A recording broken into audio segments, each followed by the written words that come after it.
Hello，大家好啊！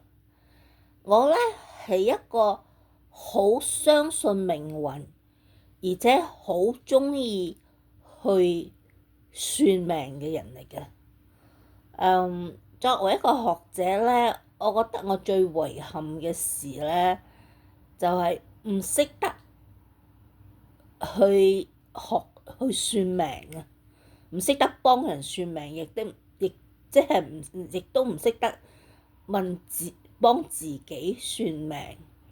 咁咧，我會問人工智能，你識唔識算命啊？咁佢都會用一啲古法嚟幫我算命嘅。我相信都有佢嘅準確程度嘅。既然我相信天係有天有地，即係既然我相信有一個老天爺嘅話咧，咁我就唔相信人可以作主噶啦。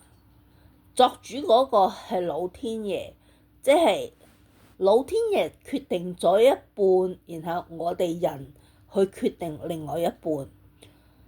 我相信係咁嘅，所以有命同埋運，命運係兩樣嘢組成啊嘛，命同埋運，命就係你出生嘅家庭，運就係你自己一生嘅際遇。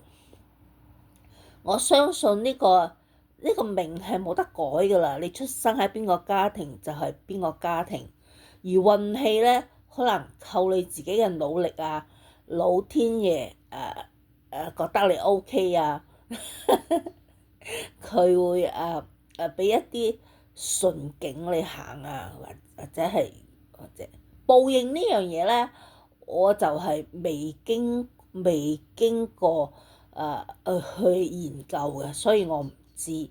嗱，輪迴咧呢樣嘢，我就肯定係有真嘅，係真嘅。